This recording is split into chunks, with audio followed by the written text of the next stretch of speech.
Ladies and gentlemen, we are live with another episode of Ahead of the Chains, a special day in the NFL for sure. My phone has been blowing up all day. It is the first day of the legal tampering period, aka when Adam Schefter blows up your phone with 500 notifications. I'm here with my favorite co-host Patrick Cipher. We're here to break down all of the news. We have our 37-page Google document here opened up with so many notes and signings. And while some people might think that this is like too overwhelming, or this is too crazy, too much going on.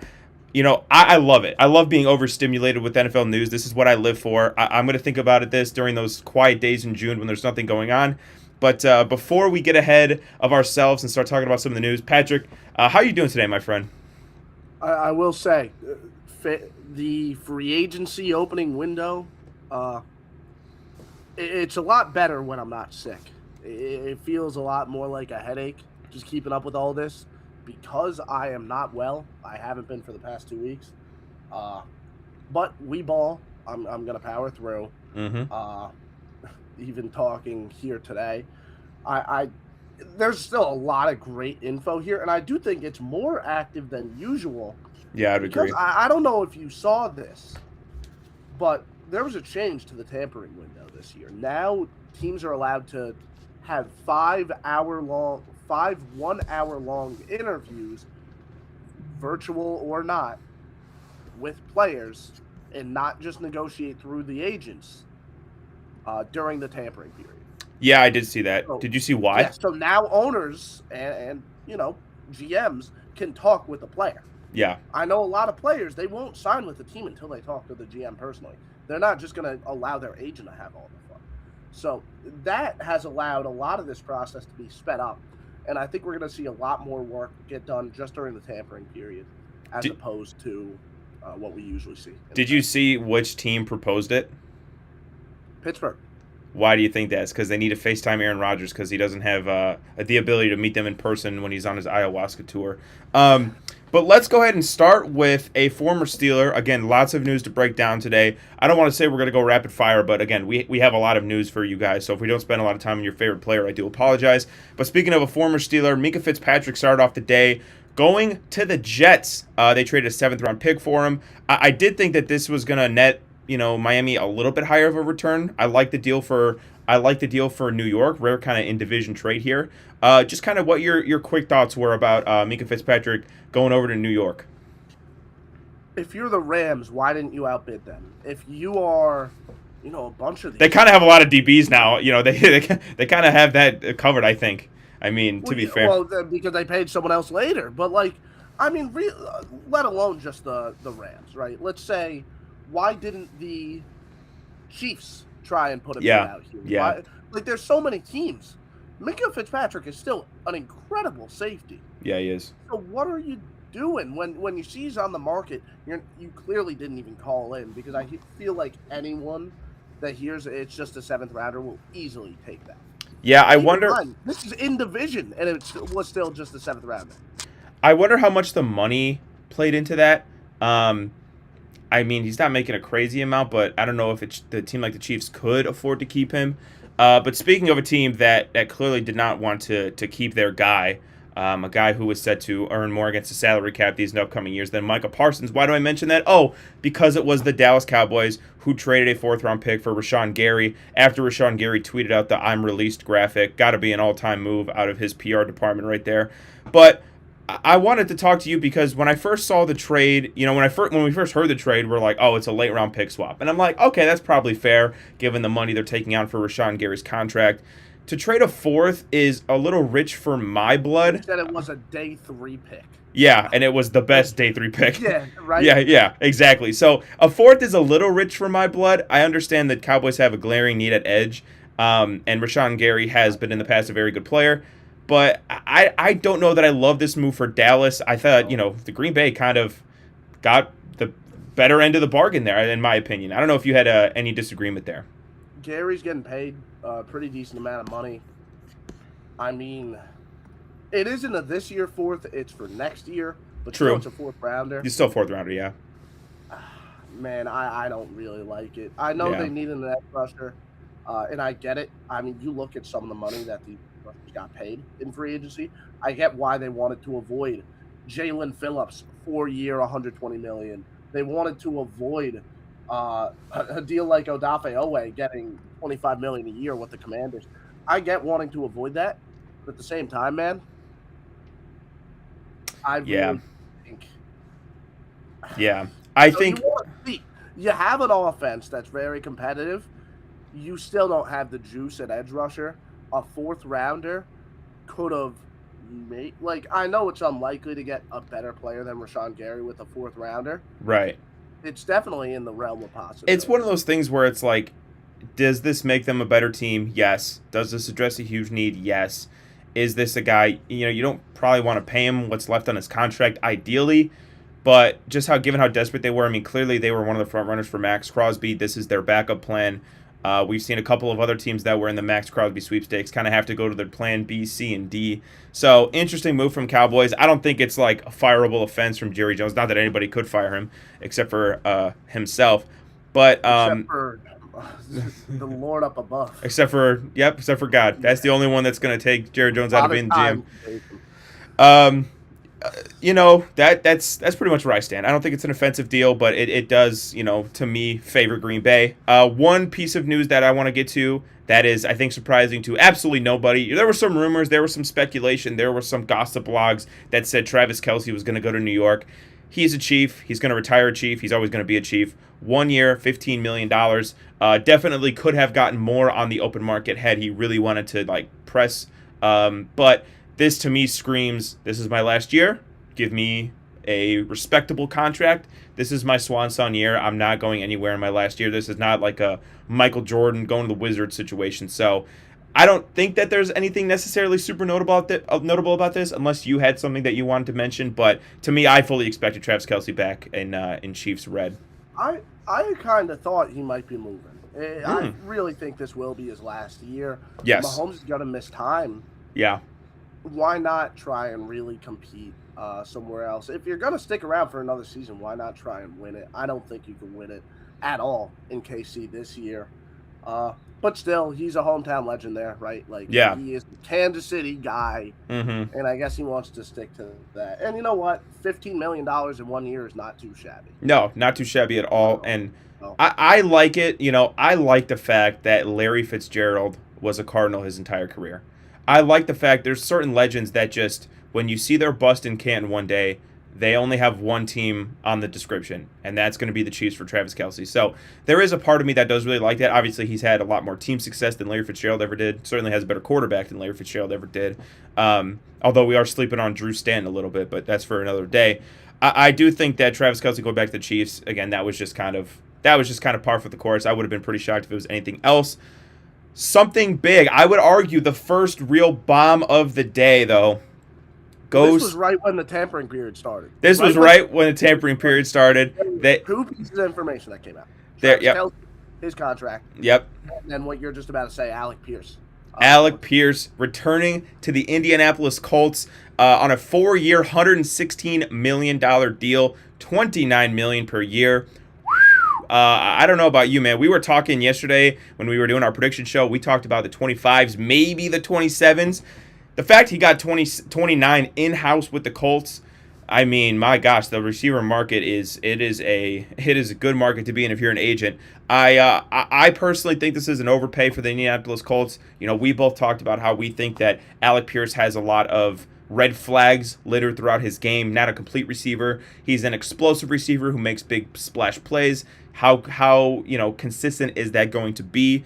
But there are kind of, I think, two other pieces of news that go along with this Alec Pierce news, which we'll talk about right after. But $29 million a year, 4 years, $116 million. Your reaction to that? I mean, we talked about this a little bit yesterday. Alec Pierce was very good at what he did. Yeah. In terms of being a 50-50 ball, deep threat possession guy. The issue is he has a very niche skill set. He has that one skill, and he's a very one-dimensional guy. Yeah. And I have two questions. Is that really worth $29 million? Is that? I don't know. And we saw, and now I feel pretty comfortable saying the Colts are a worse team. Because I do think they could have got another Alec Pierce in round 2. Yeah. Round 3. Yeah. Because of them paying him $29 million a year, they had to move one of the other receivers, And that's what made Indy so good last year. I really thought one of the multiple things that made them so good was the fact that they had Alec Pierce, who was going to shred you deep. Then they had Josh Downs, who was a very good separator. He really knew how to run routes and really beat you with speed, too, and really make plays after the catch. And then you had Michael Pittman, who was this player who was very good at settling versus zone and making these catches through contact and kind of doing all the dirty work and being kind of the main chain mover here. But now they had to get rid of Pittman. Yeah. Pittman traded to Pittsburgh for a pick swap. Not really much of a return. I don't even think they really tried to shop him. I think they just got rid of him as soon as possible. Yeah. They basically said, we can't pay Michael Pittman $28 million a year while we're paying, Alec Pierce $29 million. And the other piece of news that we'll get into in a second is we have to figure out the contract situation with Daniel Jones. So trading Michael Pittman to me seemed like, a thing that they had to do if they're going to sign Alec Pierce. But you couldn't have got more than a seventh for him. I mean, I think that he's still a good player. Very capable. He's making a decent chunk of change, no doubt. But I think, honestly, I applaud this move for Pittsburgh. I never thought I'd say that. This offseason, talking about Aaron Rodgers and Mike McCarthy, I never thought I'd applaud the move. Going back to Alec Pierce for 1 second, because I do want to spend a little bit more time with this. I find it interesting that he didn't really test the waters of free agency. No, not at all. He was, and he went on Kay Adams and said, hey, I plan on testing free agency. I'm not going to sign back with the Colts right away, blah, blah, blah.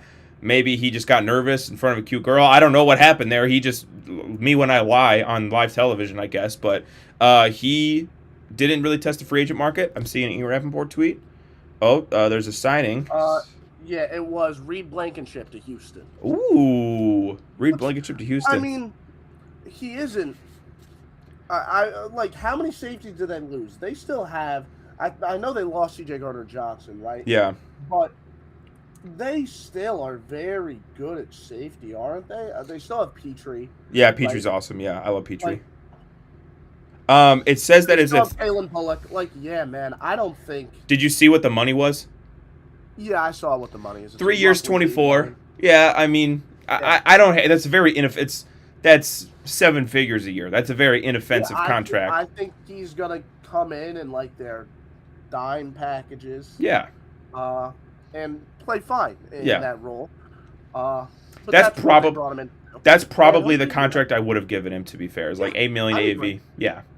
And in this defense, where they don't beat you by doing anything crazy schematically. No. They just change up their personnel. They just beat you with their personnel. Exactly. And that's why they go ahead and bring in a guy like Reed Blankenship, so they could keep their personnel that is just simply better than you. They could keep them better than you the entire game. Yep. So I do like the idea of bringing in a Reed Blankenship for Houston.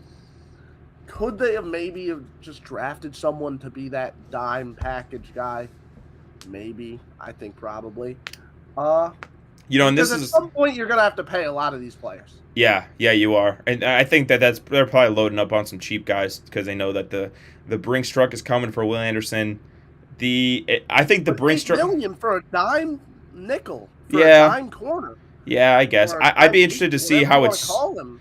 That's not cheap. I'd be interested to see how it's structured. I bet you it's front loaded a little bit here. Which would make sense, I think, in my opinion. But, like I said, the Brinks truck is on the way for Will Anderson. The Brinks truck is stuck in traffic for C.J. Stroud. I don't know if it's going to reach its destination. That's TB. It's like when your Uber driver says he'll be there in 55 minutes and he's been stuck on the same street for an hour. You're like, all right, I might not be getting my Taco Bell here. But going back to Alec Pierce, that's going to be kind of the flow of the show, by the way, guys, is we're going to run down our list. And then if something breaking news that just they move to the front of the line, as is capitalism, I suppose. But Alec Pierce, $29 million. I think that the Colts are so adamant that what they saw in the first half of the year is a Super Bowl contending team.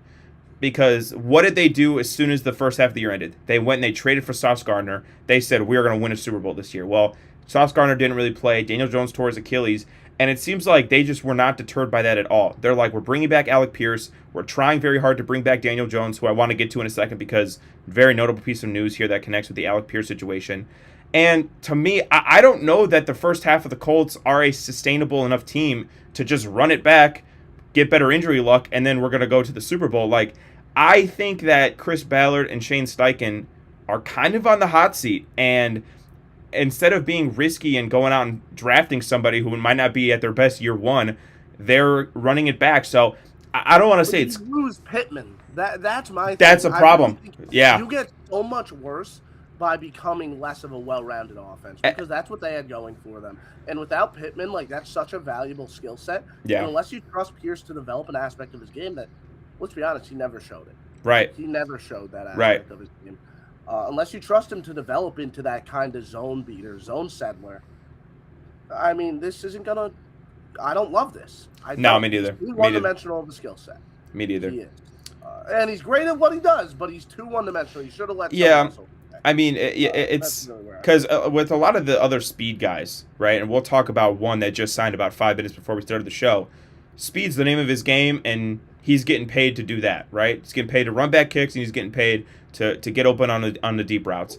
Yeah, and we're talking about Rashid Shaheed. We're talking about Rashid Shaheed, who got $17 million versus he got one less year on the deal, $17 million versus 4 years, $116. Like that's more the price range you want your quote unquote one-trick ponies to do, in my opinion. With that, though, I think it becomes a little bit of a discussion because you still paid a guy over someone else.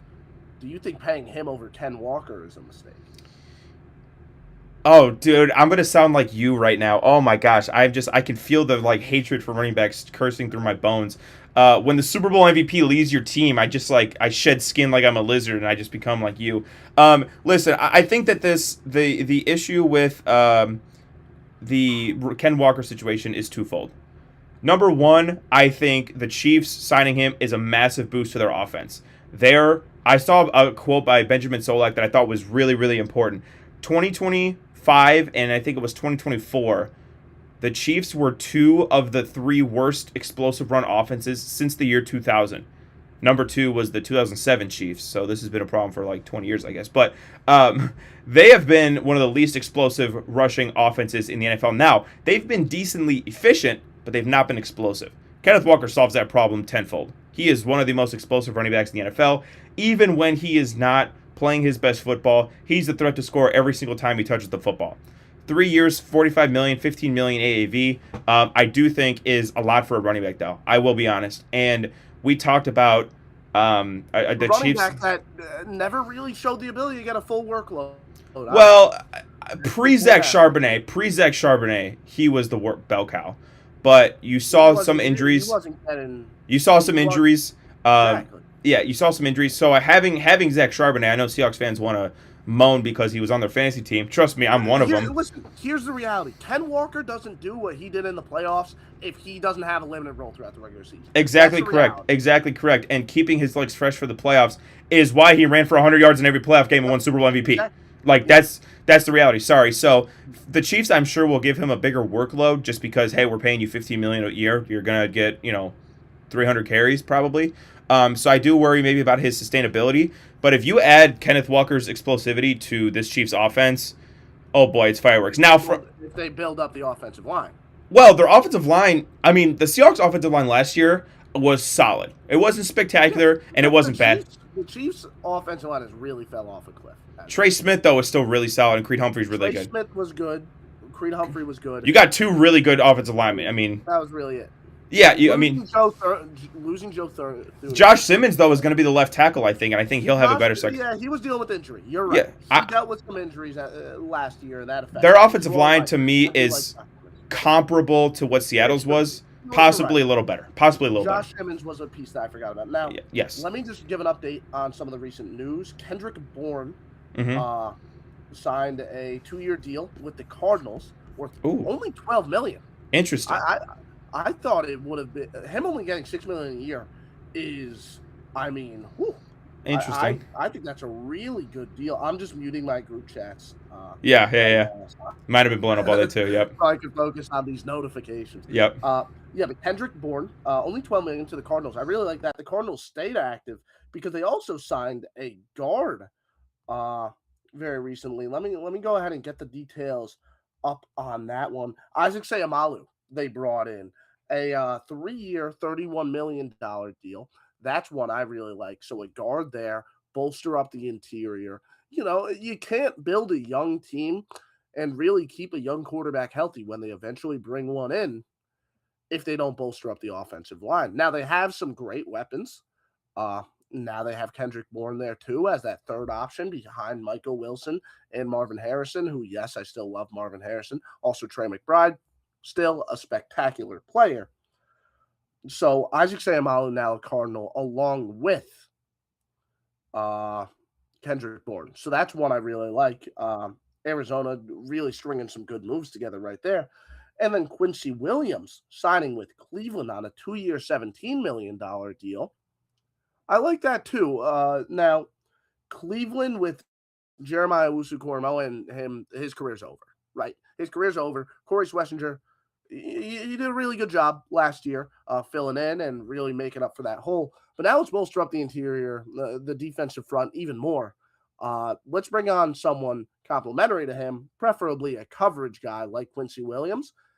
Quincy Williams is a great athlete. I think it's an overpay, but I think this can work very well, bringing in more of a coverage guy to pair with a really good run defender in Schlesinger. How do you feel about Quincy Williams signing with Cleveland? Yeah, I like Quincy Williams going to Cleveland. I think, like you said, you cannot bank on JOK ever coming back to the field. It's just a sad reality. Neck injuries are just one of those really career-ending injuries. In terms of just his pass coverage ability, Cleveland quietly has two really, really solid linebackers. Now, I know Schlesinger, he was the best rookie defender last year, according to the NFL awards, even though the popular pick probably was Niki Manwari, especially that second half of the year. But a really, really good pick. I questioned the pick at the time coming out of UCLA, but he was really good last year. I have to tip my cap to the Cleveland Browns, who, funnily enough, have actually been a pretty decent drafting team the last few years. But, nobody cares because they made the worst transaction in the history of football. Limited their ability to get those high-profile picks. Dude, it's just there's only so much you could do when you trade for Deshaun Watson. But no, I like that money for them. And then you mentioned Kendrick Bourne a couple of minutes ago. You said it was 2 years, $12 million was the number. That is pretty low for I think a veteran receiver like Kendrick Bourne. Now, he's not going to blow you away. Very good. Yeah.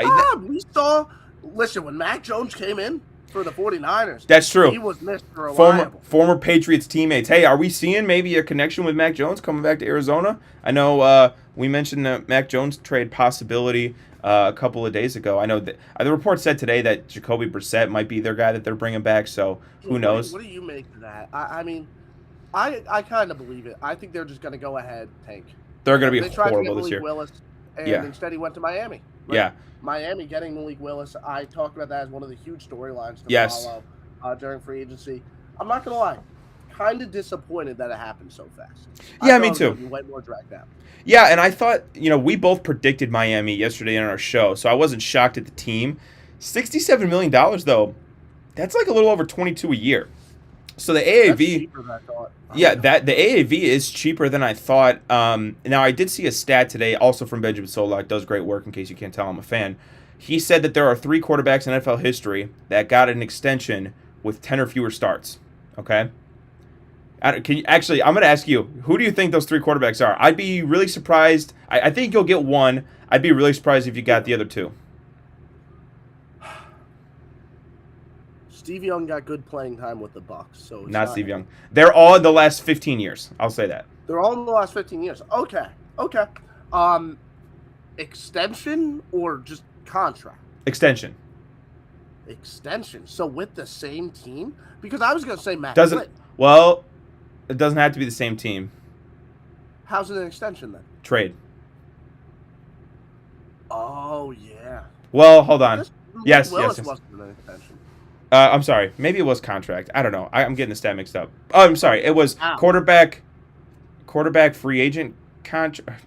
I don't know. I don't even know what the wording was. Quarterback free agent that got paid. Well, not every guy was free agent, so I don't know. I actually don't know what this real stat was, but quarterback that got paid over $20 million after only getting 10 starts. Basically, yep. Basically, yep. Okay. I'd say Matt Flynn. No. Yeah. What? He didn't have Matt Flynn on his list. Maybe the list is wrong. I don't know. I thought Matt Flynn. I don't know the topic. I'm not gonna I did a horrible job of research of reciting this. I'm just gonna tell you, and so we can laugh about this and just forget my horrible. We'll try and piece together. Yeah, we'll piece together what it is. So the three quarterbacks he mentioned: Kevin Cobb of the Eagles, Brock Osweiler, who signed after having very few starts, and then the third quarterback was newly San Francisco 49ers Jimmy Garoppolo. So those three guys who had very few starts in their career went on to sign big contracts. And of those three, in the words of Benjamin Solak, you're like 0.5 out of 3. Because Jimmy G was solid for a couple seasons. Wasn't anything ever spectacular. The other two absolutely blew up in their face. So the Malik Willis situation is very fascinating. What about that correlates with Malik Willis, though? Like, it sounds like all those guys came in on a trade. Malik Willis wasn't a trade. But he has, I think, 10 career starts is the point. He's signing a massive contract with 10 career starts. Well, not as massive as I actually would have thought, but my point is that you called me, and this bothered me. Like, I was deeply offended by this. I couldn't sleep last night because you called me Switzerland yesterday for not having an opinion. That's not an insult. No. I just thought it was funny. No. I'm divisive player in the entire free agent class this year. You are, I don't know. Yeah. You know, you're in the middle on him. Yeah. All players. I don't know. The object that is just there to separate the NFL media.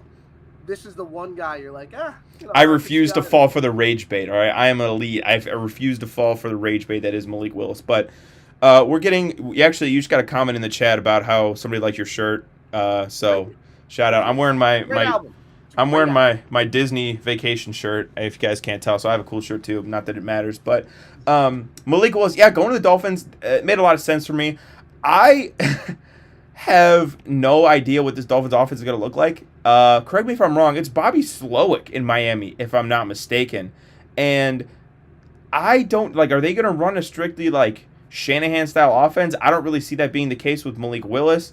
I will say there's a lot of upside in the running game now with him and A-Chain, and obviously you can get creative with Jalen Waddle if he's on the team come August, September. But from a schematic standpoint, from a what does this mean for how they're going to play, I have no idea. I do like the fit with Miami. If it doesn't work, it doesn't work. You're not paying them a lot, realistically. And obviously there's that connection with Green Bay. That's why we both predicted him to go to Miami. We don't get a lot of credit for that. I feel like they were probably the leading favorite. He's the he is the new. Can I actually transition us? It's a little out of order, but we have to talk about the other Miami Dolphins quarterback in this news cycle, Tua Tagovailoa, going to Atlanta. Because the last time they had a left-handed quarterback who couldn't throw deep, it worked out really awesome. What was your reaction when you saw that Tua landed in Atlanta? Kevin Stefanski picked Tua? Like, that, to me, that doesn't really compute.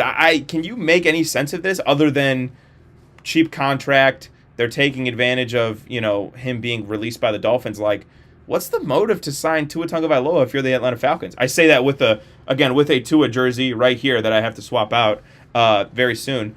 But what's the motive? I will say, you're the first person that I've talked to. I mean, I haven't talked to many people about these moves yet. I've had my eyes digged in on all these moves. So you are the first person I'm talking to about a lot of these moves. But I was not thinking about it much from the Kevin Stefanski perspective. It just seems weird to me. Because it is true, the Stefanski offense is supposed to be based a little bit more around you run the ball so you can get guys open deep downfield. So you are limited in that aspect. You can't do that with Tua. He doesn't have the arm. No. But and Penix has the arm, but he's not accurate. So you have one half of each quarterback that you need. What Tua does in terms of timing, right? I mean, it's ridiculous. He is one of one in that aspect. And I think you're getting, even if you can't use the entire Stefanski playbook, there's still a large chunk of it you can use and you can unlock. And I think we're kind of now seeing what type of Stefanski offense is going to be. They have their Harold Fannin type of guy in Kyle Pitts. Mm-hmm. I think he's going to play a Harold Fannin role. Yeah. They have their big body Drake London. I think it's not going to be the 2020s Browns type of style. Yeah. I think it's going to be more of And I know this might sound appalling, but I swear it's not that bad from a scheme perspective. I think it's going to be a lot more similar to what we saw last year in terms of scheme. Yeah. They're going to use play action, but it's not going to be play action deep shot. Yep. If Tua's in. Yep. If Penix is in, it's a very different offense. Yep. But I do see how this can work. I just think you have to take out a decent chunk of the playbook. He's definitely not the perfect Stefanski guy, but there's aspects of the Stefanski playbook that he's perfect for. The quick passing game. Yes, so good with that is true. That is true. He's remarkable. The rhythm passing game, and that is a big aspect of the Stefanski offense. So I think that's going to be a big part of this. So we talked about the Tua angle, from the Kevin Stefanski angle, etc. What does this mean from the Michael Penix era? From the Michael Penix angle? Does that mean he's done in Atlanta? Like, no. It's a legitimate quarterback competition, and that's fine. You're going to get the best out of both of these guys. Yeah. Hopefully, obviously, Michael Penix is able to come back healthy from the torn ACL. We have to touch on another massive deal. Malik Willis was probably the guy in free agency that everyone's kind of keeping their eyes on. Another guy, Jalen Phillips, 4-year, $120 million deal to the Panthers. I talked about it yesterday. He is going to be, with exception to Trey Hendrickson, the highest paid pass rusher in this cycle because he has the highest ceiling out of anybody other than Trey Hendrickson in this cycle. 4 years, $120 million, $30 million AAV for a guy who's never had more than 7.5 sacks. People will look at that and be like, oh my gosh, what are the Panthers doing? I want to propose two arguments really quick before we get on to maybe the negative side of this or the risky side of this. Number one, Jalen Phillips is kind of your typical Vic Fangio style edge rusher, number one. Number two, sacks aren't everything, and I know that's like kind of the football version of baseball is like home runs are overrated, and I'm not saying sacks are overrated. They are not, but sacks aren't everything. His pressure numbers, his pass rush win rate numbers have been excellent. And number three, I think a really interesting angle, and I was thinking about this a lot during the Super Bowl, right? Milton Williams signing with the Patriots, and it kind of felt like the Panthers had him in their hands, and he just slipped their grasp just a little bit. Clearly, they were ready to write a big check for Milton Williams last year, and I think when they weren't able to land him, they kind of scrambled a little bit.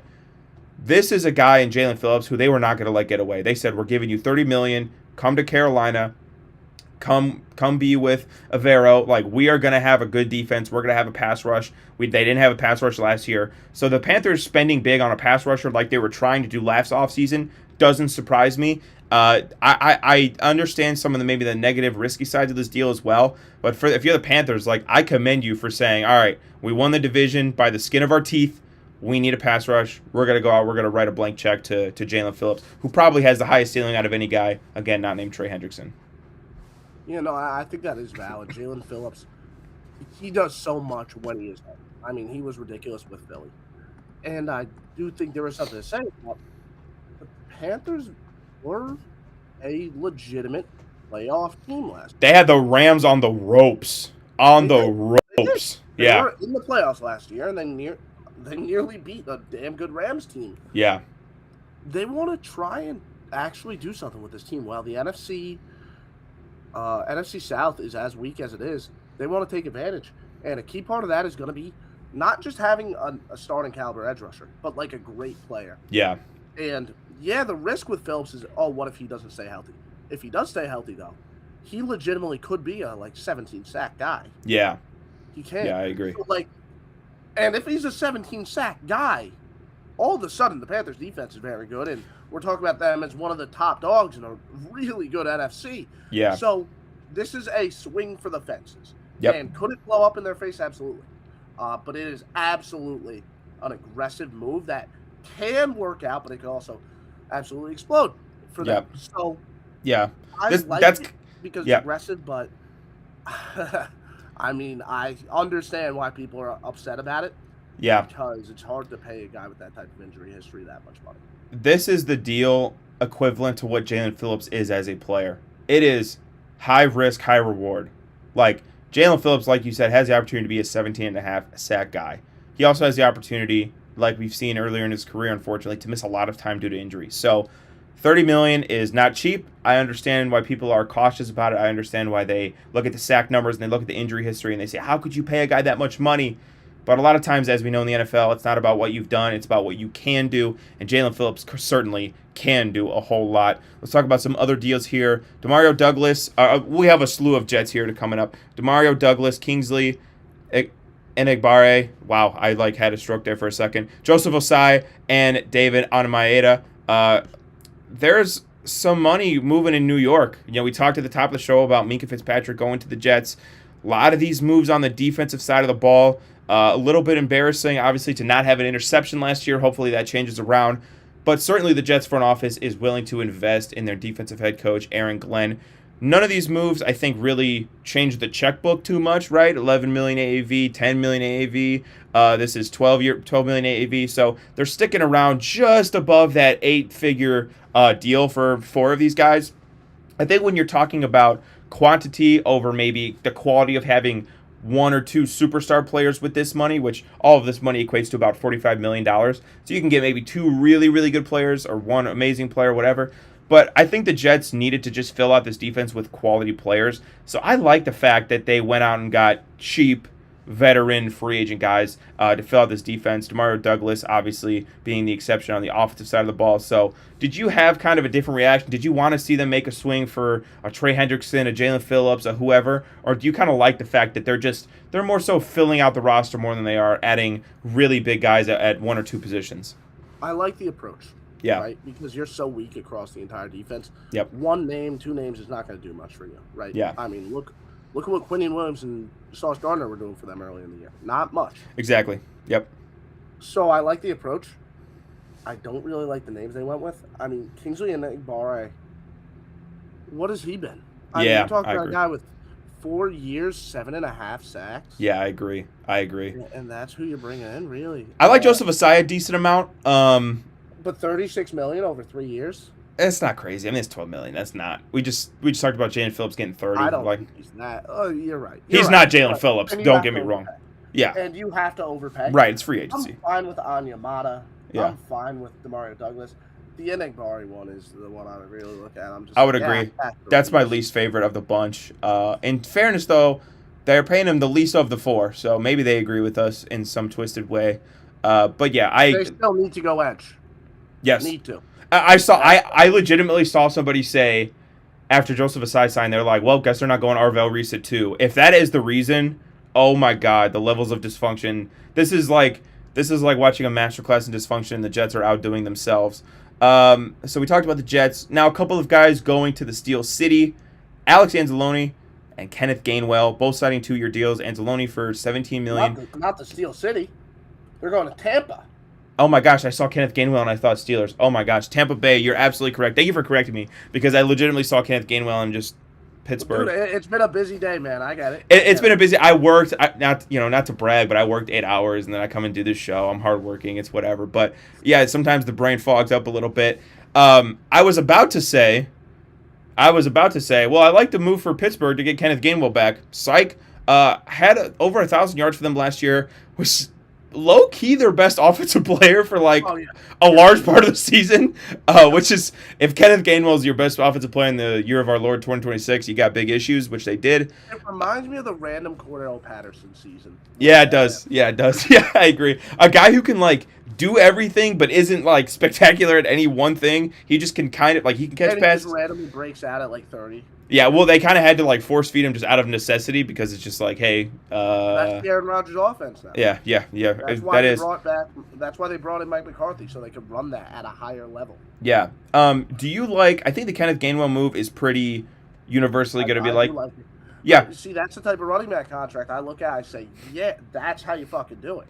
I can't stand you. I can't stand you. No, that's how you do it. Because it's a running this is a good back that will provide you more than just the average Joe that you draft in the 4th round, right? And I mean, what he adds in the receiving game is very legitimate, right? Yeah. That's why he's better than just the average Joe you get in round 4. And you have him with Bucky Irving. Yeah. If you talk about random 4th-round guys. Thing, yeah. It's not as concerning because you have Bucky Irving right there, too. So you're able to limit the workload.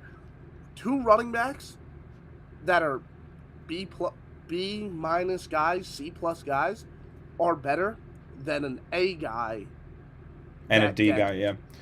Well, a guy and a D guy that gets a bunch of carries most of the time. Yeah, I like the Kenneth Gainwell move. Alex Anzalone, I think, represents a transition from Levante David.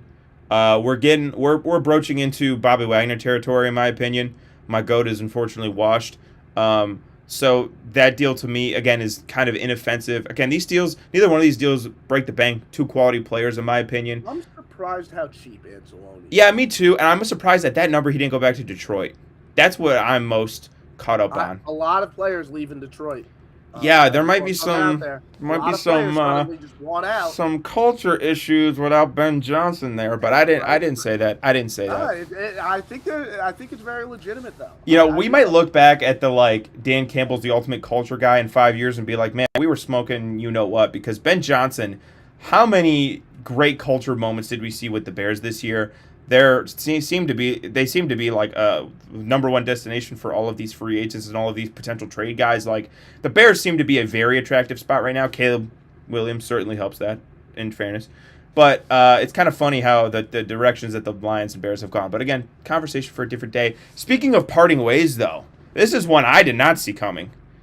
Mike Evans to the 49ers. Now, I predicted the 49ers to make a big splash and go with Alec Pierce. They desperately needed receiver help. I don't know that I love the fit with Mike Evans, though. I'm going to be honest with you. I'll say this. I don't know.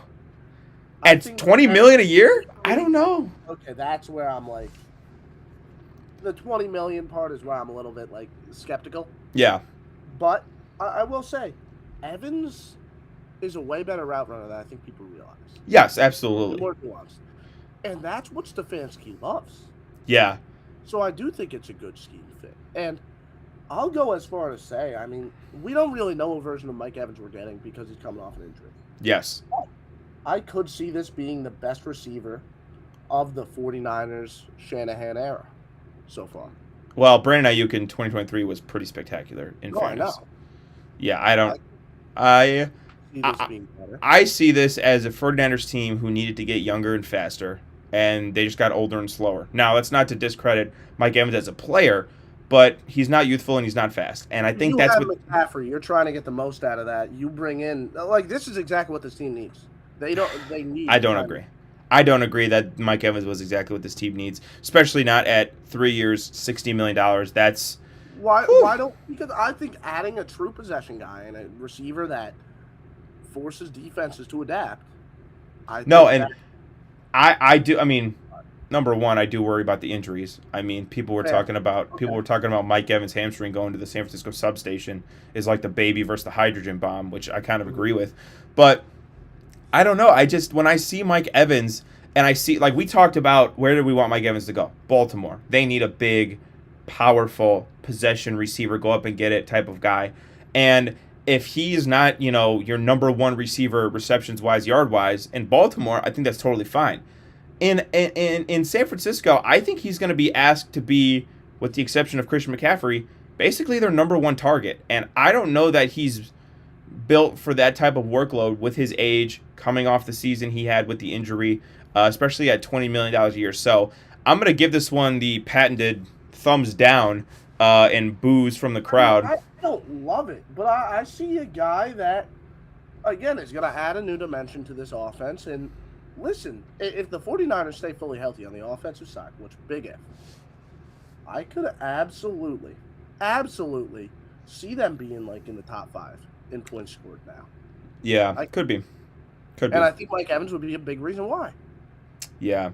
I want to transition now to, honestly, I've been thinking about this. We were texting a little bit before we went live, some of our favorite deals, some of our not favorite deals, whatever. I think that Kobe Bryant going to the Bears for 3 years, $40 million might be my favorite deal of free agency so far. A team that had a real huge need at safety. Jaquan Brisker, Kevin Byard, both free agents. They had a need before those guys were free agents in the defensive backfield. Those guys are also free agents.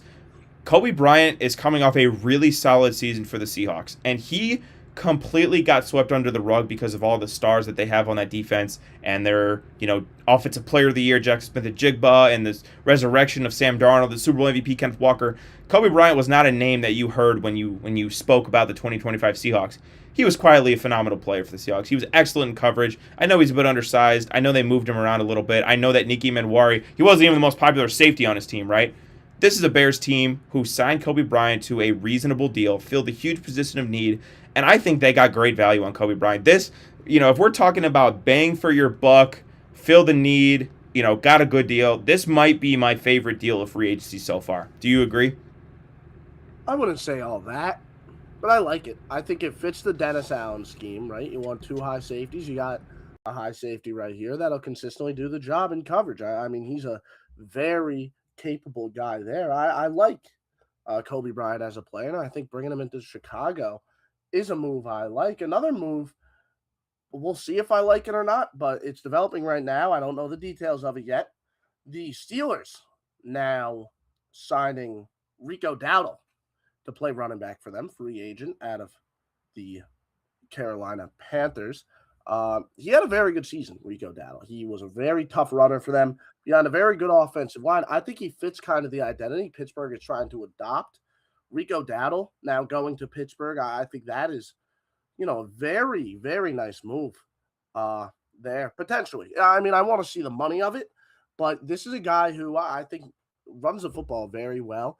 And if they could establish a consistent between the tackles run game, between the tackles is the key, I think we might see some very fun stuff. No, not fun, but maybe Pittsburgh can genuinely play into their defense in ways that they've been trying to, but haven't quite been able to. Rico Dowdle, a name I like the name there. I like the name in that destination. But again, I can't really speak on how much I like it until I see that contract. Rico Dowdle signing with Pittsburgh. We don't know the money yet. What do you think of that, Mike? I think if he's getting more than $15 an hour, you'll probably hate it. But at the same time, yeah, I like it. Especially, we just talked about Kenneth Walker leaving Pittsburgh. They're probably, if I had to guess, if I have to just throw out a number, I would say it's probably a 2-year, $10 million deal would be my guess. Maybe I'm off on that. Maybe he is a little bit more expensive because he's been productive. But I think I'm surprised Carolina let him go. Clearly, they favored him over Chuba Hubbard this past year. But Pittsburgh losing Kenneth Gainwell, getting Rico Dowdle, honestly, that's pretty much breaking even, in my opinion. I like Rico Dowdle a little bit more as a runner. I like Kenneth Gainwell. A new element to complement defense. Yeah. I think that's a big thing. I like him better as a runner. I think I like Kenneth Gainwell better as a receiver, everything else kind of returner, whatever you want to call him. But Rico Dowdle's probably a better pure just running back. But again, let's see the money. If it's somewhere around a 2-year, $10 million, if it's something around that, I like it. One thing that I've really changed my own mind on this as the day has gone on, and I've kind of really totally flipped my tone on this, is Tyler Linderbaum. One of the biggest bombshells of the day was Tyler Linderbaum signing with the Las Vegas Raiders. Now, I don't know how you experienced this, but I experienced this by seeing the tweet that said Tyler Linderbaum to the Las Vegas Raiders. And when I saw that, in my head, I went, oh my gosh, they gave him a boatload of money. They gave him a contract he couldn't refuse. I bet you he got a whole $22 million a year. And then I saw 3 years, $81 million. And in my head, I failed math back in my day, back in my freshman year. And I'm thinking, 81 divided by 3, I'm like 27. I'm like, no, that's not right. Do it again. And I'm doing the math, and 3 different times, I'm like, oh my God, it really is $27 million a year. Now, that makes him not only the highest paid center in the NFL, that makes him the highest paid center in the NFL by $9 million AAV. As Creed Humphrey is making 18, he's second place. He's getting 2/3 of what Tyler Linderbaum is making. So this deal from a month, that's not reinventing the market, that's shattering it. That's breaking whatever, they talk about the glass ceiling. That's breaking the glass ceiling and then flying to the moon. That is unbelievable. I actually cannot believe the money, and I like the deal for the Raiders. And let me explain myself, because you look at the money and you say, that is a lot of money, $27 million. I thought $20 million was too much for a center. So from a money standpoint, I think it is an overpay. But the reason I like the deal for the Raiders is for a couple of reasons. Number one, Clint Kubiak is going to bring that Kyle Shanahan-style running attack to the Las Vegas Raiders. What helps that system a lot? Great athletic centers who are great in the running game. That's number one. Number two, you get a new battering mate for your new franchise quarterback, Fernando Mendoza. That's number two. Number three, and most importantly, and the reason why I'm okay with this deal is because the Raiders have so much money. And what $27 million, what player are you going to get better for $27 million? Now, you could say they need to disperse the wealth and they should sign quality players. I understand that. But when you have as much just FU money as the Raiders do, I don't mind signing a guy like Tyler Linderbaum, adding it to your offense with Fernando Mendoza, because I doubt, unless they totally blew him away, which they did, unless they totally blew him away, they were not getting Tyler Linderbaum. They have cash that is just burning a hole in their pocket. Go out and get a guy like Tyler Linderbaum. I wouldn't say that I love the deal because, again, $27 million for a center is insane, but I am fine with it given just the pure cash flow that the Raiders had this year. So I'm sure you're not going to like it, and I'm not even going to disagree with you, but just from a Raiders perspective, this is probably the only team I could say in the NFL that I would even consider giving Tyler Linderbaum $27 million to. Listen, I know I get this rap as this terrible pessimist. I wonder why. For you, I do like it. How's that? I can have fun. Yeah, let's do it. This is fun. I do like it. Listen, I mean, how often do you see the best player at a respective position in the league hit free agency? Not often. How often do you then see that player willingly go to the team that has the first overall pick? Not because they traded up, but because they genuinely finished that bet. Yeah. Well, that might have never happened before. Yeah. How do you get it to happen? You destroy the market at that respective position. That's how you do it. And the Raiders did exactly that. And I do think there's something from a locker room perspective when you have a guy that is kind of, people look at him and be like, see, we have a guy, Fernando Mendoza could walk into that locker room and say, yeah, we're playing against Seattle, and Seattle has their own respective unbelievable players. They have JSN, who might be the best receiver in football. They have Devon Witherspoon. But you know what? We have the best center in football. And then suddenly, you actually do feel like you're in the same league as that team. Yeah. It's a real mental thing instead of, oh, yeah, we don't have a single player who's, top 10 at his position, and we're playing against the team that won the Super Bowl last year. We suck. There's no way we win. It boosts the confidence of a team a lot, and suddenly you're able to play with a lot more moxie when you have a guy like that. I also do look at how bad Genty performed last year, and it wasn't his fault. It was because of the offensive line. If you want to get more out of that guy that you drafted very highly, and I'm telling you, he's a great running back. And for you to say that is crazy because you don't just hand out compliments to running backs. So, they shouldn't have drafted him, but there it is. He's a great runner. I agree. Yes. There's no doubting that he's phenomenally talented. And if you think otherwise, watch more tape. Yeah. Don't just look at the numbers, watch the tape. He's unbelievable. Yes. You want to actually get something out of him running his butt off every play, you have to get guys up front to block for him. Mm-hmm. Tyler Linderbaum, I don't care that you overpaid him, was the best guy you could get to block for him. And that's why, I really love this move. And you mentioned the scheme thing, right? I mean, in a Shanahan system, a move blocker like Linderbaum, it's perfect. It's perfect addition. So, I adore this move. I really do. Is it an overpay? Yeah, but you can afford it. And free agency at its core is paying $1.50 on the dollar for players. They paid about $10 on the dollar for Tyler Linderbaum. Hands in the air, don't love that, but at the same time, does Tyler Linderbaum go to the Raiders for $22 a year? Probably not. Does he go to the Raiders for $25? Probably not. Sometimes some teams are able to go ahead and get a guy for a decent price and maybe even understrike the value. And that's what the Raiders did with another signing of theirs, Jalen Nailor. Mm-hmm. 3 years, $35 million. Yeah. I do like that price a lot for Jalen Nailor, who I think has quietly been a much better receiver than you may believe. He's been buried in the depth chart, but despite being very, very good. And towards the end of last year, McCarthy's favorite target was not Jordan Addison. Yeah. It wasn't Yep. Justin Jefferson. It was Jalen Nailor. Yeah. It was. Now, say what you want about J.J. McCarthy for feeling that way. Right. But 9 doesn't miss. 9 doesn't miss. He knows ball better than we do. No, Jalen Nailor, like you're right. He kind of got buried in the depth chart behind Justin Jefferson and behind Jordan Addison. Thank you. It's been a long day, dude. My brain is not working right now. But no, he was buried behind the depth chart a little bit. I don't think he ever got the shine that he really deserved, other than when Jordan Addison was suspended for going 185 miles an hour in his Bugatti. But you're right. I think that this is a good move. You know, I mentioned this in the Tyler Linderbaum thing. The Raiders just have FU money right now. Like, you know that gift of the guy just throwing money at people? That's what the Raiders are doing right now, because they freed up $48 million in one day by trading Max Crosby and cutting Geno Smith. They were already at the top of the leaderboard in terms of cap space. They leapfrogged the Titans, I believe, to be number one. Why not just go all in, just pay everybody that you can, everybody that you want for the Fernando Mendoza era? They are now stepping into a new chapter, and they don't want to be, you know, the laughing stock and the butt of all jokes anymore. So signing legit players. Again, is Jalen Nailor going to be your number one receiver? Probably not. He's probably a really solid 2, though.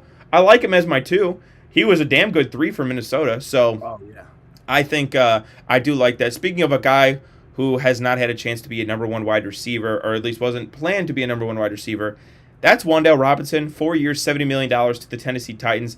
I predicted that Wan'Dale Robinson wouldn't end up in Tennessee. I think we might have actually both predicted that.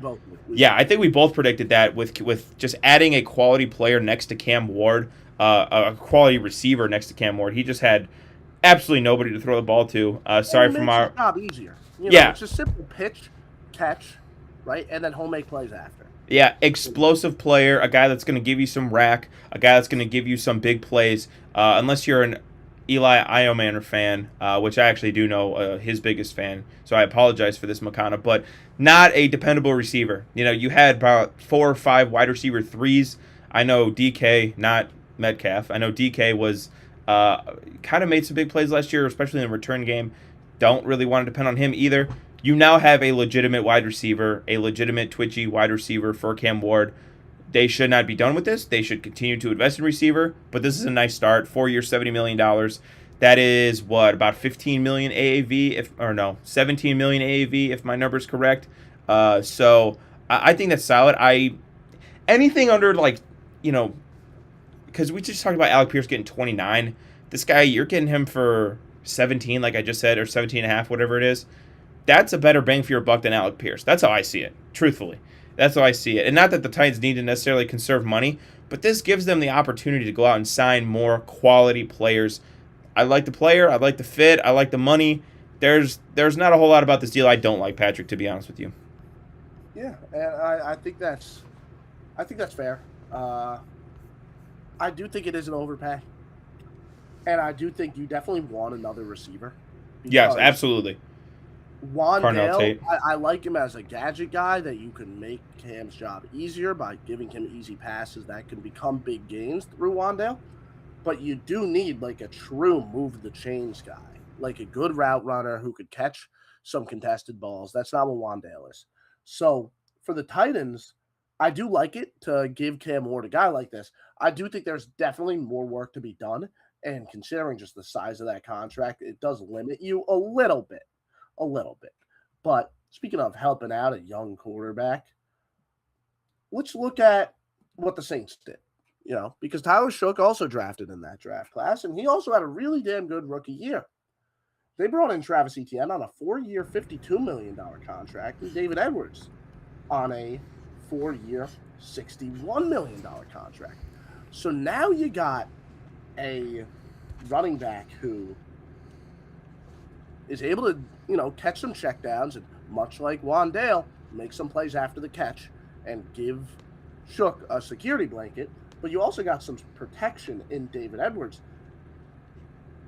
4 years is a long time for Travis Etienne, so I don't really like the contract because of that length. I know, yeah. We'll catch up with them. But in the short term, I do like it. I do. And assuming they structure it in a way that gives them some doors out, I think that could definitely age a lot better than I'm giving it credit for. Then David Edwards, he's a good guard. I do think they overpaid a little bit, but they're the Saints. Of course, they're going to have to overpay. he's going to help bolster their offensive line up a little bit. So, yeah, I mean, like, it makes Oh my these are gosh. good moves when you have a young quarterback. Kyle Allen, $4 million deal. No, I'm just kidding. I'm not joking, but it's not. Yeah, you said, "Oh my gosh!" I looked down. I saw Kyle Allen. I was like, Yeah, I'm trolling.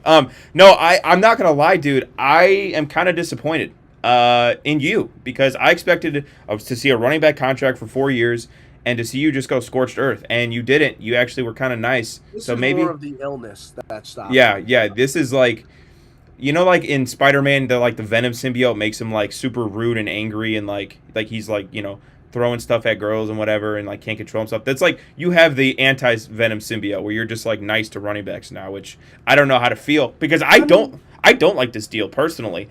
I like the idea of giving a second-year quarterback a security blanket, though. Yeah. No, obviously, I mean, you can't hate it from the Shuck angle, but 4 years for Travis Etienne, 13 million AAV. Now, I admittedly haven't seen the breakdown of this contract from a year-to-year standpoint. There might be some funny money at the end there where it makes it look like it's 52 million, but it's really like a 2-year, maybe $20 million deal, something like that. So I'll need to investigate that. But I don't know that Travis Etienne was a great fit in New Orleans. I don't know. I think they should have been a team that could have drafted a running back and kind of had this youth movement across the board. I don't know that I would have gone out and gave a 4-year deal to a running back in free agency. So I like the David Edwards deal more. He is quality guard, quality interior offensive lineman, and this is a guy, making $15 million a year. That's kind of the going rate for interior offensive linemen. We just saw Tyler Linderbaum get $27 million a year. Like, interior offensive linemen ain't cheap.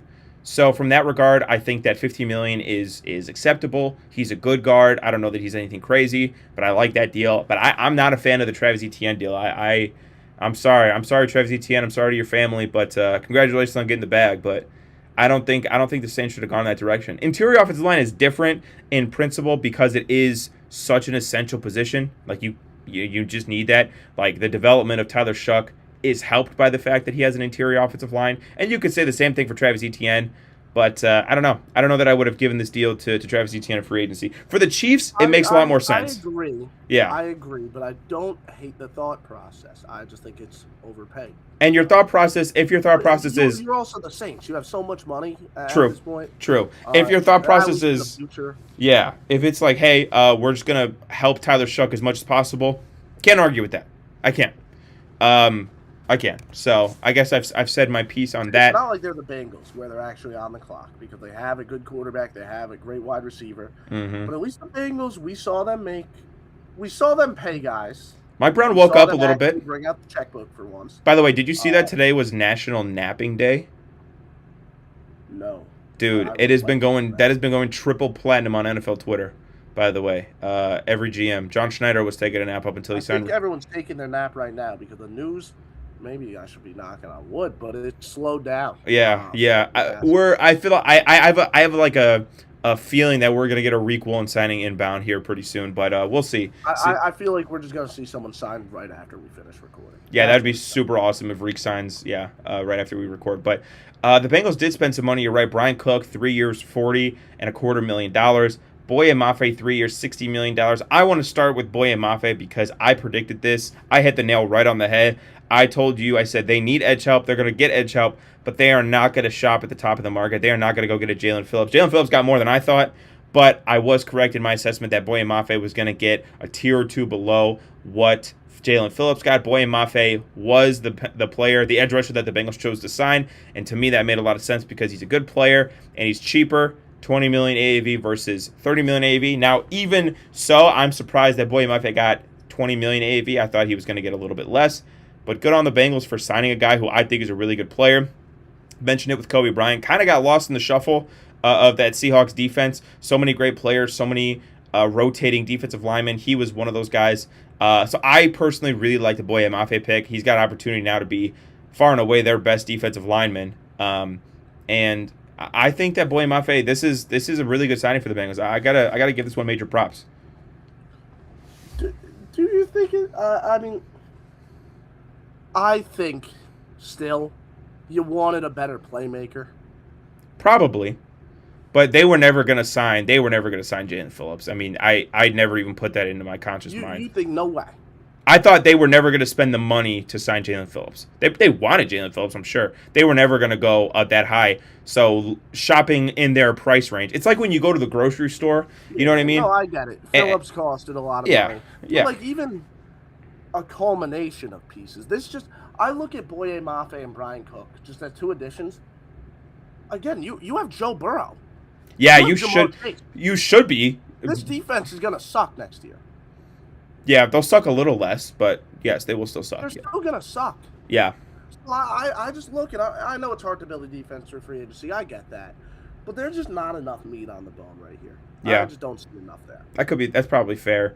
I will say, like, again, I'm kind of in the frame of mind of, like, what will the Bengals do? Like, what have they done? Should they have gone out and just paid the big bucks and bracked up the Brinks truck? Absolutely. But again, I knew they weren't going to do that. They're going to sign a guy for just enough money to where it looks like they're putting a Band-Aid on the situation, but to where it's not obviously really hurting Mike Brown's bottom line. But for a guy like that, Boye Mafe, I think, is a quality addition, is kind of my take on the situation. And you know what? In all fairness, too, it's hard. Like, through just free agency, it's hard to really build your entire defense. They need to draft better. I don't even see them, like, shooting darts. And I guess it's just day one. Yeah. Like, they could do it later on. But let's be honest, it's the Bengals. They're not gonna. Yeah. They should be throwing, like, a little bit of money at this guy you barely know. And a little bit of money at this guy. And, oh, remember this guy who's coming off injury from a few years ago? They threw some money at him. You know, let's see if he could really bring something in. You know, just, like, try and go a little bit of that Patriot route. Just kind of sprinkle money all over the place here. Yeah, I agree. That's what I think they should have done. And I think a Boye Mafe contract is a little bit too big for them to really have that freedom. And the Brian Cook contract, I think it's fine. Yeah, it's fine. I just think they're still going to be a bad defense, man. No, they are.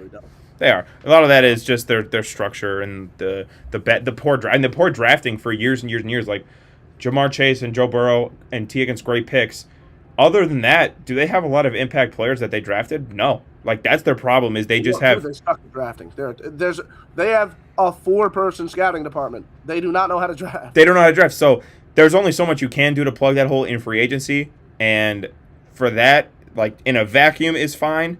But obviously the bigger picture is they just don't acquire young, controllable talent, which is why their defense is horseshit. Speaking of a defense that was horseshit, the Tennessee Titans, hoping to not make it horseshit anymore, though, with the addition of Robert Saleh as their coach. Are we noticing a little bit of a pattern with the 3 players I'm about to name? John Franklin Myers, 3 years, $63 million. Cordero Flott, 3 years, $45 million. And Alontae Taylor, 3 years, $60 million. Is it a coincidence that all 3 of those guys play on the same side of the ball, Patrick? Because I don't think so. It's not a coincidence, but I'm fine with it. Yeah. You know, he's a defensive-minded head coach. And in all fairness, they signed some guys on the offensive side. They signed Wandale, you know, and they're probably going to draft a wide receiver too. Oh, yeah. I mean, I look at this and I just say, like, first off, just looking at the names. These are good names. These are good players. You mentioned that yesterday with Boye Mafe, and I was thinking about that more today. Like, these are good names. You're right. Like, John Franklin Myers. Oh, no, I'm not just talking about, like, the names. Oh, I thought you were talking about, like, cool, like, football. You are right, though. Yeah, I think Alontae Taylor's a cool name, too. And especially at corner. Like, yeah, exactly. John Franklin Myers. Like, that's cool. Yeah.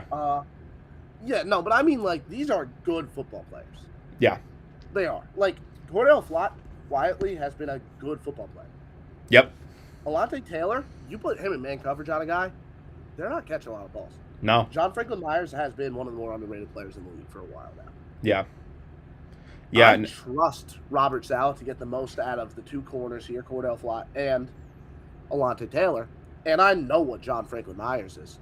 Mm-hmm. I really like those moves. I think me too. That Titans defense might quietly be above average this next year and be pretty good. I really think the New York rejects are gonna put New York on the map a little bit here.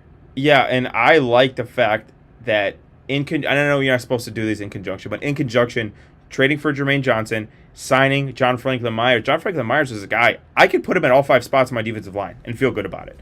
he's one of the few guys in the NFL where I like him as a 3-tech. I like him outside. I like him maybe not at nose tackle, maybe not, but I like him all over the defensive line. He's very versatile. Adds to Jermaine Johnson, like I said, on their defensive line. And you're talking about the corners. I mean, their corners last year. Can you tell me who their starting corners were? I know you can, Patrick, specifically, but can the average NFL fan tell me who was the Tennessee Titans cornerback room last year? Hell no. So for them to go ahead and add a couple of guys along with John Franklin Myers, they're spending money. Like we talked about the Titans as a team, they are going to be spending. They are going to have money. They were the number one cap.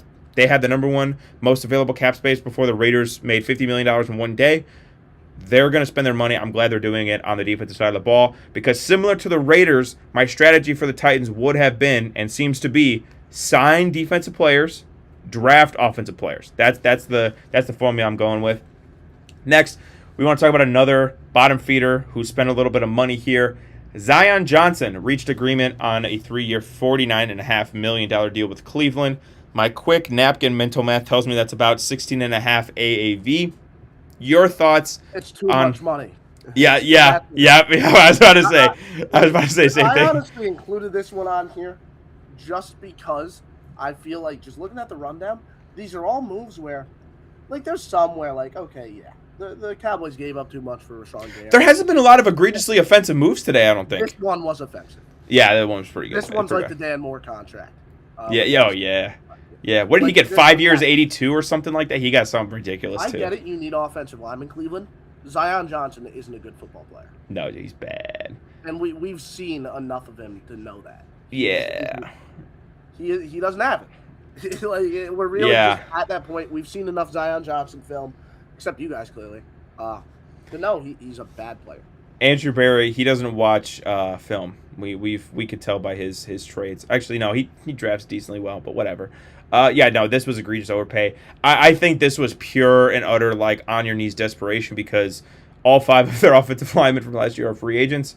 They have to field a roster, and I guess you're going to allocate $50 million to get Zion Johnson to Cleveland. I guess that's the going rate is you're paying 20 cents. You're paying 150 cents on the dollar for people to go to Cleveland. Bringing someone off the street. Yeah, draft a guy. Joe Thomas will come back. I don't know, something. Not that. Don't do that. Joe Thomas, low-key, he's been losing a lot of weight. I don't know if you've seen. Why don't we put him at edge rusher, opposite Myles Garrett? That's the plan for Cleveland going forward. I will accept no other debate on that. A team that I think spent money much smarter, though, than this Zion Johnson deal with the Cleveland Browns is the New York Giants. I know your crush. You are absolutely thrilled at one of these signings, which I will let you get to. I'll talk about the first two. Isaiah Likely, 3 years, $40 million. I like that deal. Very inoffensive deal, about $13 million for a guy that I think could be a real threat in your passing game alongside Jackson Dart, pairing him up with Malik Willis, obviously. Tremaine Edmonds, who the Bears cut a couple of days ago, 3 years, $36 million. I like that a lot more than another free agent linebacker deal that was signed today. We saw Devin Bush going to the Bears for 3 years. That was another bad one, and I'm glad you didn't put it on the list because I wanted to congratulate King Poles for the Kobe Bryant signing. I thought 3 years, $30 million for Devin Bush was just outlandish. That was just incredibly bizarre to me, especially when Tremaine Edmonds signs for 3 years, $36. I know the cap hit was crazy, but like you couldn't have spent $6 more million for Tremaine Edmonds. I don't understand that one at all. But I'll let you take this third one because I know this is a guy that you're absolutely in love with, and you're happy that the Giants got him back instead of paying top dollar for a running back. Yeah, Jermaine Illuminor has quietly been one of the best offensive tackles in the league for a little bit of time now. He's really solid on the other end of Andrew Thomas. Andrew Thomas deals with some injury issues. So a lot of the time, if you were to move on from Jermaine Illuminor, you might be looking at 2 tackles that probably be starting on an NFL field. Yeah. Illuminor, 3 year, $39 million. I mean, that's not a crazy price. Just $13 million for a tackle, I think, is really damn good, even still. And I think the offensive line is good enough, along with the guys they signed. I mean, man, I'm really optimistic about the Giants right now. I think this free agency day has helped make up for the atrocity that was the Matt Nagy hiring. Yeah, that's kind of just... Say, with Illuminor back, their offensive line is good enough where I do think Here. I know what you're about to say, and I'm smiling, I'm grinning ear to ear right now. They went Jeremiah Love. I wouldn't be offended. Okay, there we go. They could go Jeremiah Love, and it wouldn't be a bad move. Because I do like, where's the hole now on this team? You know, like you would say corner, but how much of that was just the awful Shane Bowen scheme putting Paulson Adebo in constant zone coverage? I love the Paulson Adebo signing last year from New Orleans. I thought it was a great signing, and he was bad last year, and I was like, what the hell's going on? He was in zone coverage all the time, Yeah. and he was a man coverage guy. What are we doing? Exactly. Yeah. So, I mean, I would really put it on that. I mean, this was the same defensive coordinator that was using Abdul Carter as an off-ball linebacker. I mean, yeah. I think it's hard to evaluate that secondary based just off last year. I would give them another year. I mean, maybe at the complimentary corner spot, you want to try something else. But I could see them going running back. I think if the board falls a certain way, it's probably a good call for them to go Jeremiah Love. They have, what is it, the 5th pick, if I'm not mistaken? 5th pick. A 5th pick. Maybe a little rich for my blood, personally speaking. Traded down a couple spots, I'd be okay with it. I don't know. I don't know how I feel. Again, what is this like? We're flipping sides in the running back discourse. Like, you're supposed to be the anti-running back guy. Not that I'm flipping sides. I think context is always just so big on it. I think more often than not, you don't want to pay a running back and give up big assets for a running back. Yeah. But I think there is something to be said about when you have the assets, you can. I'm not saying it'd be the best move. I think the best move would be bringing Sonny Styles to play Will next to, or well, they just signed Trayman Edmonds though. Does that mean that they're? Mike. You could put. Do you But does put Sonny Styles as a Mike? No, there's still room. I'm not saying that there isn't a spot for Sonny Styles on the defense now. Trust me. What I'm saying is, do you think that they shored up the need at linebacker in free agency so that they no didn't longer need a linebacker? Right, so that they don't have to take one in the draft, They don't which have would be to, but yeah. Sonny Styles is a great football player. Yeah. So they would add him because he's good. And that's what I really like about this free agency right here is they no longer have to get any position except receiver. Yeah. Except receiver. I would take Carnell Tate 5. At 5? Hands in the air. If it's a crime, Carnell Tate is a reach. if it's a crime, send me to the penitentiary. I don't care. Jeremiah Love before I take Carnell Tate. Jeremiah Love's a better player. I agree. I think Carnell Tate is a phenomenal receiver, and I think they need receiver more desperately. I think they need a receiver. I just think at 5 this year, there's not a receiver I would take with the 5th pick. So you would go pick 37. You'd go like the kid from. Oh, that would be good. But similar skill set to Malik Neighbors. Do you want two guys kind of in that same mold? Him. Okay. Well, then you go with the kid from Boston might be a first-round guy. Denzel Boston or the kid from ASU, Jordan. What's his name? Long day. Jordan Tyson's not going to be there in the second round. Pick 37? You think he goes top 35? Jordan Tyson's not falling that far. Interesting. I know the injury. I mean, I guess he can because of the injury concerns. Yeah. But he shouldn't. If he falls to the second round, someone's getting a hell of a steal because Jordan Tyson's an incredible football player. Might be the Giants getting a hell of a steal. Speaking of hell of a steal, do you think Jalen Thompson signing for 3 years and $36 million in Dallas was a hell of a steal? Yes, I think it. I knew it. I knew might you'd love this. be. Is this your version of the Kobe Bryant trade for me, where this is like low key maybe your favorite signing? I think so. Yeah. As of right now, it's up there for sure. Yeah. I love Jalen Thompson. In terms of, you have to understand the types of safeties I like, the types of free safeties I like, are these. You don't really know them because they're just so damn good at their job. Like the Devin McCourtys, they're just so damn good in coverage. You don't see the ball get thrown their way. The Micah Hydes. Yeah. Those where they're just unbelievable in coverage. And they stay up high and they do their job, and teams don't throw the ball deep because they exist. That's what Jalen Thompson is. Yep. And the Cowboys needed that. Think about, like, the Giants game last year. They were getting pieced up. Yeah, they were. And now you could have, DeRon Bland playing more aggressive because you trust the player going over top. You trust Jalen Thompson protecting him over the top. Now the rest of the corners could be aggressive without you getting torched deep. Yeah. The Cowboys, their biggest weakness was just how bad they were at defending the vertical passing game. They were getting stretched thin deep down the field. And Jalen Thompson is going to be the type of guy that protects that. I have loved Thompson for a while now. I think, again, he's been one of the more underrated players in the league. because you don't know. You just watch the tape and you're like, damn, this guy isn't letting anyone get open. He's not flashy. He doesn't get interceptions. He just is locked down. He stays in his zone, and the ball never gets thrown near him. It's ironic to say, and it's going to sound like I'm doing this to be make a pun, and I absolutely am. He's your safety net. He's not your guy. He's not a Nicky Manwari where you want him playing in the box. He's going to rush the quarterback. And he is just a dependable, in baseball we'd call it playing center field, right? Playing center field, playing left field, playing right field, whatever field you want him in. It's just the no-fly zone. He's not going to let guys get open. He is not going to give up those bombs. And the Cowboys last year were so horrendous on defense. Signing quality players of any kind would be more than acceptable. But to sign a guy who is just going to make your defense more structurally sound, there's not going to be those miscues on the back end. There's not going to be those big plays. Like, how is that guy running wide open down the seam? That's not going to happen with him. And I really do think that, he's an adult. He's an adult in the defensive backfield. So I like this move a lot. A move that comes with a lot more risk, though, however. Another NFC East team. Odafe Oweh goes back to the state of Maryland, but this time with the Washington Commanders. 4 years, $100 million. Me and you were as guilty as anybody as, picking the Commanders as a destination for just about every free agent. Kind of had a quiet day until they signed Odafe Oweh. 4 years, $100 million, $25 million AAV. A lot of upside with Odafe Oweh. We saw that when he went to the Los Angeles Chargers after the trade deadline last year. Had 10.5 sacks since that, if you include the playoffs. Do you think that Washington paid too much of a premium for a guy who's been a lot of potential, not a lot of production, again, like I said, other than his time in Los Angeles? Or do you think that this is a move that is going to move the needle for this Washington defense under Dan Quinn? It'll move it. It just won't move it a lot.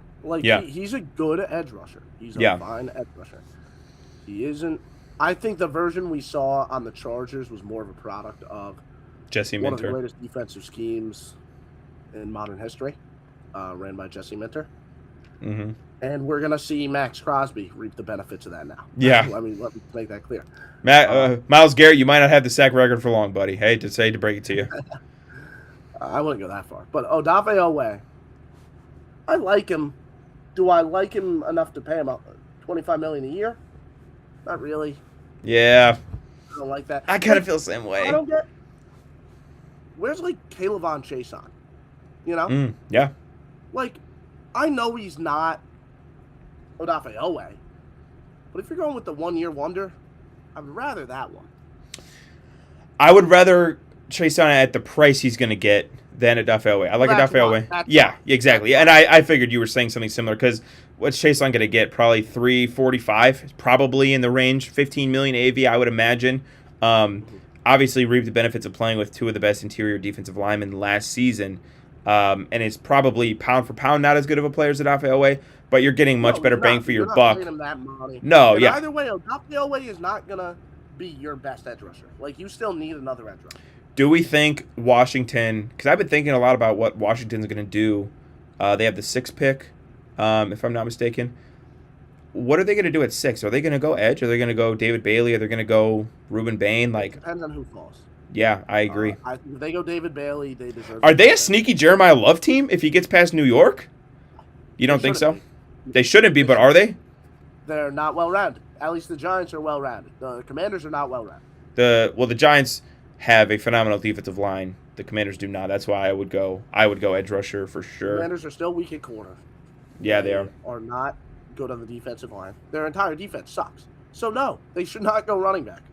I agree. I agree with you. I don't even think the Giants should go running back, and I agree that they're better built than the Commanders are. But I wonder if they are a Jeremiah Love team. If you guys, they might be, but that's why the Commanders are the same team that was named the Washington football team for 2 years. Yeah, that was the worst. They're dysfunctional from top to bottom.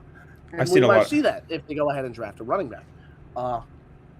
I think Odafe Oweh, he's fine, but you still need another edge rusher. I agree. So at 6 overall, I could see them going Ruben Bain. Yeah. I could, just because the corner talent isn't great. They should go best defensive player available. I agree. I would agree with that. Which might mean Caleb Downs. Ooh, Caleb Downs would be fun. How do we feel about him in a Dan Quinn defense, though? I don't love that. Because I think when you're Caleb Downs in a Dan Quinn defense, I don't know that you're going to be patrolling the field as much as he should be. I think that's one of his real strengths is his awareness. I don't know. Well, maybe not Caleb Downs. They might just stick him back. Yeah, they might just stick him back and be like, hey, play center field. And it's like, dude, I'm Caleb Downs. I want to be on every blade of grass on this field. He really should play like a robber. You know what I mean? Yeah. Like just notice the formation, notice the trends, what personnel they have on the field, and then go be a football player. Go make a play. Go wherever you want. I think he's smart enough to do that. I don't know that that's the Dan Quinn defense, if that makes sense. I mean, you can like run the maple. You know, that's kind of what they did with Chance. Rotate him down into the box, make him like the buzzing down safety, the maple safety. That's also, but I do that with Chance. Yeah, I want him playing less Cam Chancellor in the box and more like a robber, if that makes sense. More in the intermediary, taking away a lot of the in breakers, taking away those quick hitters. Whereas Cam Chancellor was playing linebacker half the time. Like that's just because he was massive and would destroy everybody. So I don't know if Caleb Downs. Ruben Bain would be the right pick. Probably. Assuming Arvell Reese is gone, really rise and they feel like that would be the pick, like maybe Mansour Delane. You know, maybe we got a good report about Jermod McCoy. Is this a Sonny Styles team? I think if he falls past the Giants, I'd be shocked. Yeah. Well, I wouldn't be shocked. I think it would be wrong. I think it would be wrong, but I mean, Fernando 1, Arvell Reese 2. The Cardinals, I imagine, are going offensive line. If Jeremiah Love is the pick he'll probably go 4. Well, no, because maybe the Titans go offensive player at 4. No, they'll probably go Sonny Styles. I agree with you. He probably won't fall past. I don't think that Robert Saleh could be in that war room. He'd be foaming at the mouth to go get him at 4. I just don't think that would happen. So. Yeah, okay, you're right. He's probably not going to be there at 6. But moving on now to talking about the Arizona Cardinals, who have the 3rd pick. Well, we already. Oh, we did. Yeah, you're right. We already talked about. So, I mean, we can wrap it up, which honestly might be great for my. Yeah. Now. My brain is a little fried. I am low-key dying. We just have one more deal to talk about, I think, right? No, that was the last one. Shahid. Oh, we talked about Shahid. We talked about it. We briefly mentioned Shahid. Yeah, no, I don't think there's a whole lot to say. I mean, is there anything in the comments? How's that? What? Is there anything in the comments right now? No, just your shirt, man. We've had some viewers, but it was just your shirt that got comments on. So clearly, you're the star of the show. So I'm just chopped liver apparently. So it's fine. Wear a better shirt? I don't know. Well, dude, what's Disney family vacation shirt? Are you joking, dude? This is a great shirt, man. Tell me this: if you were to get, I don't know if you have any. How's this for something to wrap it up? As we wait, because there's going to be a bombshell that drops the second we stop recording, right? Absolutely. And I'm trying to stall for that to happen. If you were to get a shirt for one album, and I don't know if you have a shirt for an album, let's say you're only allowed to get one shirt for an album, ever. What album are you picking? Not necessarily your favorite album, but it could be your favorite album. All right. You want to know an album cover that? So I'm thinking about the album cover art as well. And which I think is very valid to do. I'm going to go, and I hate to reinforce the 23-year-old male stereotype. I'm going Currents by Tame Impala. I think that's valid. I think it's a good conversation starter, kind of. Yeah. But I think there's something about, I don't want to say like you want to stay niche, but I do try and be a little bit niche with not my music taste, but like the stuff I wear, you know. Fleetwood Mac is like that perfect middle ground where it's like everybody knows Fleetwood Mac, but you also come across that you have great music taste. If you're like, hey, you hear this new Fleetwood Mac song? I don't even know if they're still making music. And I feel like it's not like Tame Impala where it's like, oh, everyone knows Tame Impala, you know. Yeah, exactly. It feels like even though everyone does know Fleetwood Mac, it feels like Fleetwood Mac is more exclusive. It's cool and hippie to know Fleetwood Mac. Absolutely. Exactly. That's what I mean. That's like, I think Fleetwood Mac. I think, you know what shirt I would get? I would kind of want to buy one now. I'm not going to lie. Bob Seger. Oh, man. You got better music taste than I do. I get made fun of constantly for my music taste from my friends. My top listened to artists this year were Tame Impala, Don Toliver, The Weeknd, and Selena Gomez. And that's not a joke. I'm not at all laughing about that. 23-year-old man, I listen to Selena Gomez. Sue me. So all my friends, like, you know, they listen to, like, Avenged Sevenfold and Breaking Benjamin, and they're like, oh, man, our music's so good. And I'm just like, man, I want to listen to the Hannah Montana soundtrack. Like, that's just kind of... Yeah, I am crazy. And it's, you know I'm crazy. I don't defend myself. I'm not going to, like, die on the hill. I know I'm insane. But I just have, like, white dad music. I'm not going to lie. You like Creed, you're like a little... rap in high school. But then once I got into college, I was like, you know what I miss? The music my dad used to play in the house. Yeah, that's good. So then I started, like, making a playlist, you know, Bob Seger. And now I'm finding, like, Billy Joel songs I didn't even know existed. Billy Joel's elite. That's a great pull. Billy Joel's elite. Billy Idol's elite. I'm glad an Illinois person knows Billy Joel. Like, Billy Joel, I wouldn't say it's even remotely, like, underground or anything. No, like, no, obviously not. But, like, I talk to people here at Marist that are from, like, Connecticut, and they're like, yeah, I never heard of Billy Joel songs besides Piano Man. I'm like, bro, are you crazy? We're losing the sacred text. That's unbelievable. That's unbelievable. Exactly. But, yeah. Considering that we just got news about a rumor and... Yeah, pack up shop. Is Marlon Humphrey and Kyle Hamilton beefing on Twitter? I think it might be time to call it an episode. Yeah. I'm gonna press end stream, and Ian Rappaport's gonna tweet that Reek Woolen signed with the Bengals for $80 million, and so I'm gonna Trey Hendrickson signed with Chicago. Yeah. By the way, I was gonna briefly bring up Trey Hendrickson. Clearly, far and away the best free agent available. I bet you there's 20 teams on the phone right now for him. But my prediction stands pat. I think it's the Bears, especially because they didn't do a whole lot. They signed Kobe. They signed Devin Bush. They signed like a defensive line from the Colts whose name's escaping me. I think they're going to get Trey Hendrickson, but I don't want to spend too much time on that. We're both fried. You're sick. I'm taking a nap. So that'll do it for this episode of Ahead of the Chains. Thank you guys for watching, and we'll see you guys next episode.